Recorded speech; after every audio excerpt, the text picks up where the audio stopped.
السلام علیکم، welcome to ہاررز with زوہان۔ آج کی یہ اسٹوری آپ نے پوری دنیا میں سنی ہوگی، بلکہ موویز میں دیکھی بھی ہوگی۔ آج کی یہ اسٹوری ایک ایسی ڈال کے بارے میں جسے پوری دنیا اینابیل کے نام سے جانتی ہے، دی پوزیسڈ ڈال۔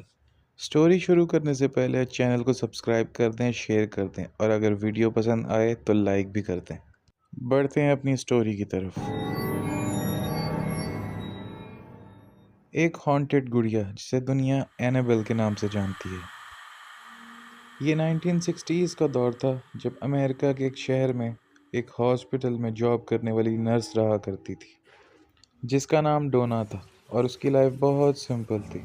اس کی زندگی میں صرف گھر، کام اور کچھ دوستوں سے ملنا جلنا تھا۔ ایک دن ڈونا کی ماں نے اس کی برتھ ڈے پر ایک پرانی سی گڑیا اسے گفٹ کر دی۔ شروع میں تو سب کچھ نارمل تھا، لیکن چند ہفتوں بعد ڈونا نے یہ نوٹس کرنا شروع کیا کہ شیلف پہ رکھی گڑیا کبھی کہیں اور سے ملتی ہے اور کبھی کہیں اور سے۔ کبھی بیڈ سے ملتی تھی، کبھی کسی کرسی سے، اور کبھی کسی اور کمرے کے کونے سے۔ شروع کے چند دن تو ڈونا کو لگتا رہا شاید کوئی مذاق کر رہا ہے، لیکن ڈونا کی روم میٹ اینجی کہتی تھی کہ یہ مذاق میں نے نہیں کیا۔ چند دنوں بعد ان دونوں لڑکیوں کو اپنے ہی کمرے سے ایک کاغذ کا ٹکڑا ملا جس پر لکھا ہوا تھا ہیلپ می۔ وہ دونوں ہی پریشان تھیں اور یہ سوچنے پر مجبور ہو گئیں کہ آخر یہ کاغذ کا ٹکڑا آیا کہاں سے۔ ان کے روم میں ان کے علاوہ اور کوئی بھی نہیں تھا۔ آگے چل کر چیزیں اور تیز ہو گئیں۔ دیواروں پہ کھرچنے کی آوازیں، دروازے ہلنا، دروازے بجنا، اور بہت سی ایسی چیزیں۔ ایک دن ڈونا نے اس گڑیا کو الماری میں بند کر دیا، لیکن اگلے ہی دن وہ دوبارہ سے بیڈ پر بیٹھی ہوئی ملی، اور اس کے کپڑوں پہ کچھ داغ نظر آئے، وہ بھی لال کلر کے۔ کچھ دن بعد ڈونا کی دوست اینجی نے ڈونا کو بتایا کہ وہ رات کو سو رہی تھی اور اس نے محسوس کیا کہ اس کے سینے پر کوئی بیٹھا ہوا ہے، اور جب اس نے آنکھیں کھول کر دیکھی تو وہی گڑیا تھی جو اس کے سینے پر بیٹھی ہوئی تھی۔ جب صبح ڈونا نے اس کے سینے پر دیکھا تو اس کے سینے پر نشان تھے۔ جب انہوں نے ڈاکٹرز کو چیک کرایا تو ڈاکٹرز کا کہنا تھا کہ یہ کوئی انسانی ناخنوں کے نشان نہیں ہیں۔ دونوں بہت ڈر گئیں اور انہوں نے اگلی ہی صبح ایک میڈیم کو بلایا۔ میڈیم نے انہیں بتایا کہ اس گڑیا میں ایک چھوٹی بچی کی روح ہے جس کا نام اینابیل ہے۔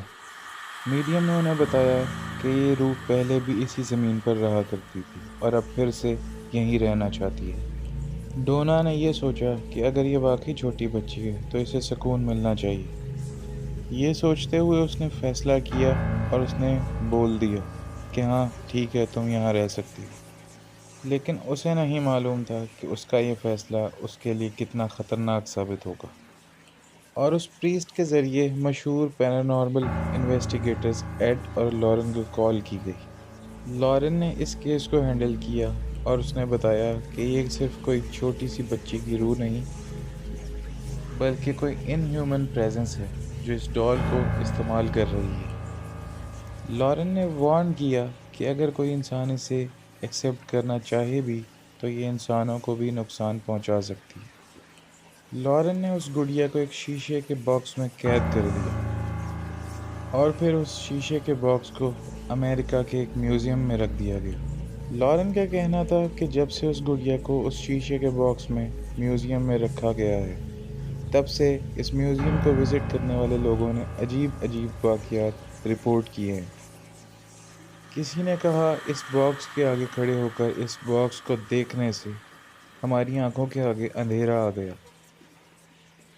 ایک شخص نے اس باکس کو مذاق میں دھکا دے دیا اور اسی رات خبر ملی کہ اس شخص کی کار ایکسیڈنٹ میں موت ہو گئی۔ لارن کا کہنا تھا کہ یہ اینٹیٹی اپنے موقع کا انتظار کرتی ہے، اور وہیں کچھ لوگوں کا ماننا ہے کہ یہ صرف ایک ایگزیجریشن ہے۔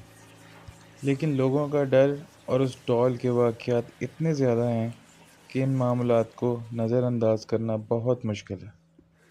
اور وہیں لارن کی سٹیٹمنٹ بالکل کلیئر تھی کہ یہ کوئی چھوٹی بچی کی روح نہیں، یہ ایک ڈیمونک اینٹیٹی ہے جو لوگوں پر اثر کرنے کی کوشش کرتی ہے۔ لارن کا یہ بھی کہنا تھا کہ اس شیطانی مخلوق نے اس ڈال پر قبضہ اس لیے کیا ہوا ہے تاکہ یہ انسانوں کے ساتھ رابطے میں آ سکے اور پھر جو بھی اس مخلوق کا مقصد ہے وہ پورا کر سکے۔ اگر آپ اس تھیوری کو مانتے ہیں اور اگر اس میں رتی برابر بھی کچھ سچ ہے تو سوچئے عام کھلونا بھی انسانوں کے لیے کتنا خطرناک بن سکتا ہے۔ اسی طرح کے ٹرو انسیڈنٹس سننے کے لیے چینل کو سبسکرائب کر لیں، اور اگر آپ کے ساتھ بھی کچھ ایسے ہی واقعات پیش آئے ہیں تو نیچے دیے گئے واٹس ایپ نمبر پر اور ای میل پر آپ ہمیں اپنی کہانی وائس نوٹ کے ذریعے اور لکھ کر بھیج سکتے ہیں۔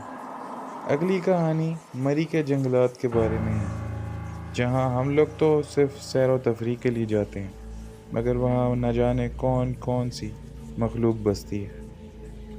مزید ایسی ہی ویڈیوز دیکھنے کے لیے چینل کو سبسکرائب کر لیں۔